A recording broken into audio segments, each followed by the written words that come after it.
Hi ಎಲ್ರಿಗೂ ನಮಸ್ಕಾರ, good morning. ಹಾಗೆ ಇವತ್ತಿನ ನಮ್ಮ ರೆಸಿಪಿ ಬೆಂಡೆಕಾಯಿ ಹುಳಿ. ಬೆಂಡೆಕಾಯಿಂದ ಮಾಡಿದ ಒಂದು ಬ್ಯೂಟಿಫುಲ್ ಹುಳಿ. ಇದನ್ನು ಸುಲಭವಾಗಿ ನಾನು ಹೇಗೆ ಮಾಡೋದಂತ ನಿಮಗೆಲ್ಲ ತೋರಿಸ್ಕೊಡ್ತೇನೆ ನಾನು. ಹಾಗೆ ಇದು ನಮ್ಮ ಬೆಳಗಿನ ಎಲ್ಲ ಬ್ರೇಕ್ಫಾಸ್ಟಿಗೆ ಕೂಡ ಒಳ್ಳೆಯ ಒಂದು ಕಾಂಬಿನೇಷನ್. ಹಾಗೆ ನಾವು ನೋಡಿ ಬರುವ ಹೇಗೆ ಮಾಡೋದು ಅಂತ. ಇವತ್ತಿನ ಬೆಂಡೆಕಾಯಿ ಹುಳಿಗೆ ತೊಳೆದು ಒರೆಸಿಟ್ಟ 3/4 ಕಿಲೋ ಬೆಂಡೆಕಾಯಿ. ಇದನ್ನು ಇವಾಗ ಕಟ್ ಮಾಡಿಕೊಂಡು ಬರ್ತೇನೆ. ಮೊದಲು ಈಗ ತೊಳೆದು ಒರೆಸಿಟ್ಟ ಬೆಂಡೆಕಾಯಿನ ಈ ರೀತಿಯಾಗಿ ಕಟ್ ಮಾಡಿಕೊಳ್ಬೇಕು. ಹೇಗೆ ನೋಡಿ, ಕ್ರಾಸ್ ಆಗಿದೆ. ಎಷ್ಟೇ ಬೆಂದರೂ ಕೂಡ ಒಡೆದು ಹೋಗಲ್ಲ ಬೆಂಡೆಕಾಯಿ. ಈ ಥರ ಕ್ರಾಸ್ ಆಗಿ ಕಟ್ ಮಾಡಿದರೆ ಮತ್ತು ಇದರ ಒಳಗಡೆ ಏನಿದ್ರು ನಮಗೆ ಕ್ಲಿಯರಾಗಿ ಕಾಣಲಿಕ್ಕೆ ಕೂಡ ಸಿಗ್ತದೆ. ಈಗ ಇದಕ್ಕೆ ಮಸಾಲೆ ರೆಡಿ ಮಾಡುವ.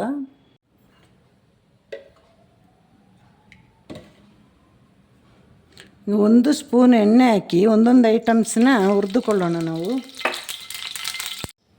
ಒಂದು ಮುಕ್ಕಾಲು ಸ್ಪೂನು ಕಡಲೆಬೇಳೆ, ಉದ್ದಿನಬೇಳೆ, ಹಾಗೆ 1 ಸ್ಪೂನಷ್ಟು ಧನಿಯಾ ಕಾಳು. ಇದನ್ನೀಗ ಸಿಮ್ಮಲ್ಲಿಟ್ಟು ಹುರಿಬೇಕು. ಈಗ ಬ್ಯಾಡಗಿ ಮತ್ತು ಗುಂಟೂರು. ಬ್ಯಾಡಗಿ ನಾನು ಇಲ್ಲಿ 6 ಮೆಣಸಿನ್ಕಾಯಿ ತಗೊಂಡಿದ್ದೇನೆ. ಹಾಗೆ ಗುಂಟೂರು ಸೇಮ್ ಅಳತೆಗೆ ಗುಂಟೂರು ತೆಗೀರಿ.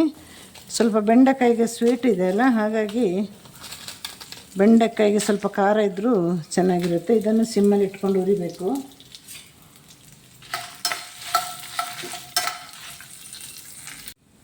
ಈಗ 1 ಚಿಟಿಕೆ ಮೆಂತ್ಯ ಹಾಕಿ, ಆಮೇಲೆ ಈ ತೆಂಗಿನ ತುರಿನ ಸ್ವಲ್ಪ ಬಿಸಿ ಮಾಡುವ. ಪೂರ್ತಿಯಾಗಿ ರೆಡ್ ಆಗೋದೆಲ್ಲ ಬೇಡ. ಇದನ್ನು ಬಿಸಿ ಮಾಡಿ ಮಸಾಲೆ ರೆಡಿ ಮಾಡುವ ನಾವು.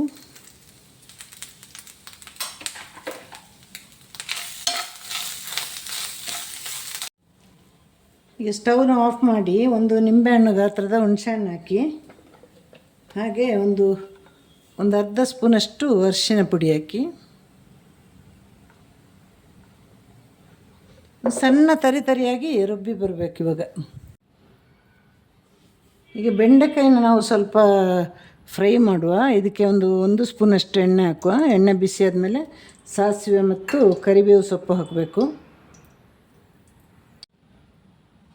ಈ ಕಡೆ ಬೆಂಡೆಕಾಯಿ ಫ್ರೈ ಆಗುವಾಗ ಆ ಕಡೆ ಮಸಾಲೆ ಕೂಡ ರೆಡಿಯಾಗಿರಬೇಕು. ಆವಾಗ ಪಟಪಟ ಅಂತ ಬೇಗ ಆಗುತ್ತೆ. ಹಾಗೆ ಒಂದು ಬ್ಯಾಡಗಿ ಚಿಲ್ಲಿ, ಸ್ವಲ್ಪ ಕರಿಬೇವು.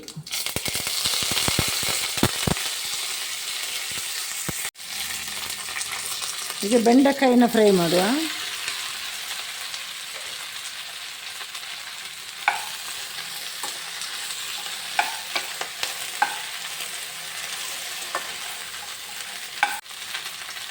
ಒಂದು ಅರ್ಧದಿಂದ 3/4 ಸ್ಪೂನಷ್ಟು ಉಪ್ಪು ಹಾಕಿ,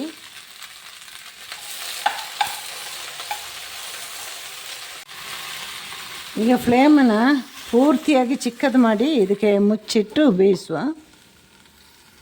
ಈಗ ನೋಡಿ, ಸೆಕೆ ನೀರೆಲ್ಲ ಬಿಡ್ತಾ ಇದೆ ಅಲ್ವಾ. ಆ ನೀರಲ್ಲೇ ಬೆಂಡೆಕಾಯಿ ಒಂದು ಅರ್ಧ ಫ್ರೈ ಆಗಬೇಕು, ಮತ್ತೆ ಮಸಾಲೆ ಜೊತೆ ಆಗುತ್ತೆ ನೋಡಿ. ಇವಾಗ ಅರ್ಧ ಫ್ರೈ ಆಗಿದೆ. ಮಸಾಲೆಯನ್ನು ಕೂಡ ಸೇರಿಸುವ ನಾವು. ಮಸಾಲೆ ಜೊತೆ ಕುದಿಬೇಕು. ಇವಾಗ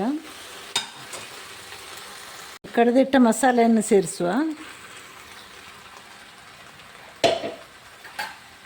ಬೇಕು ಅಂದರೆ ಕೊನೆಯಲ್ಲಿ ಒಂಚೂರು ಬೆಲ್ಲ ಹಾಕಿ. ಅಂದರೆ ಬೆಂಡೆಕಾಯಿಯಲ್ಲೇ ಒಂದು ಸ್ವೀಟ್ ಇದೆ. ಸ್ವಲ್ಪ ಒಂದು ಸಣ್ಣ ತುಂಡು ಬೆಲ್ಲ ಹಾಕ್ಬೋದು ಕೊನೆಯಲ್ಲಿ. ಇವಾಗ ಇದಕ್ಕೆ ನೀರು ಸೇರಿಸಿ, ಎಷ್ಟು ಬೇಕೋ ಅಷ್ಟು ನೀರನ್ನು ಹಾಕಿ.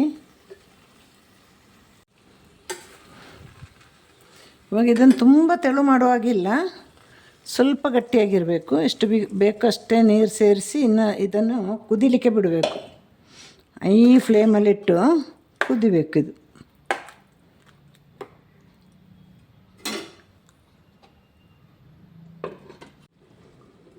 ನಮ್ಮ ಬೆಂಡೆಕಾಯಿ ಗೊಜ್ಜು ಹೇಗೆ ಆಗಿದೆ ನೋಡುವ. ಬೆಂಡೆಕಾಯಿ ಗಶಿ ಅಂತ ಹೇಳ್ಬೋದು, ಗೊಜ್ಜು ಅಂತ ಹೇಳ್ಬೋದು. ನೋಡಿ, ಇಷ್ಟು ಗಟ್ಟಿ ಬೇಕು ಇದು. ಈಗ ಉಪ್ಪೆಲ್ಲ ನೋಡಿ, ಬೇಕು ಅಂದರೆ ಬೆಲ್ಲ ಹಾಕುವ. ನಾನು ಹಾಕ್ತಾಯಿದ್ದೀನಿ ಬೆಲ್ಲ ಚೂರು.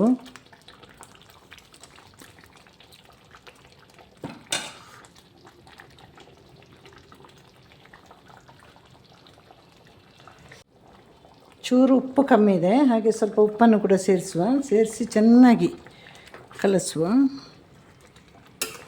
ನಮ್ಮ ಬೆಂಡೆಕಾಯಿ ಗೊಜ್ಜು ರೆಡಿ ಆಗ್ತಾ ಬಂದಿದೆ. ಇನ್ನೊಂದೆರಡು ನಿಮಿಷ ಈಗ ಕುದೀಲಿ ಚೆನ್ನಾಗಿ. ಹಾಗೆ ಬೆಂಡೆಕಾಯಿ ಎಲ್ಲ ಬೆಂದಿದೆ. ಈಗ ಸ್ಟವ್ನ ಕೂಡ ಆಫ್ ಮಾಡೋ ಸಮಯ ಆಯಿತು.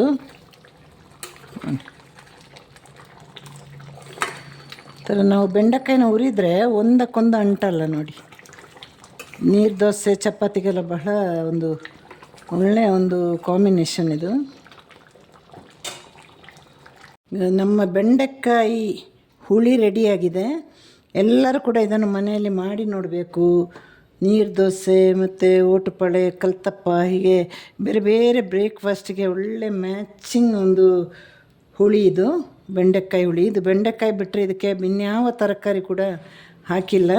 ಎಲ್ಲರೂ ಕೂಡ ಮನೆಯಲ್ಲಿ ಹೀಗೆ ಮಾಡಿ ನೋಡಿ. ಹಾಗೆ ನನಗೆ ಲೈಕ್ ಮಾಡಿ, ಕಮೆಂಟ್ ಮಾಡಿ, ಶೇರ್ ಮಾಡಿ. ಮತ್ತಷ್ಟು ಒಳ್ಳೆಯ ವೀಡಿಯೋಂದಿಗೆ ನಾನು ಬರ್ತೀನಿ. ನಿಮ್ಮೆಲ್ಲರ ಪ್ರೀತಿ ಪ್ರೋತ್ಸಾಹ ಇರಲಿ ಎಲ್ಲರಿಗೂ ಕೂಡ. ಟಾಟಾ, ಬಾಯ್, ಸಿ ಯು, ಟೇಕ್ ಕೇರ್.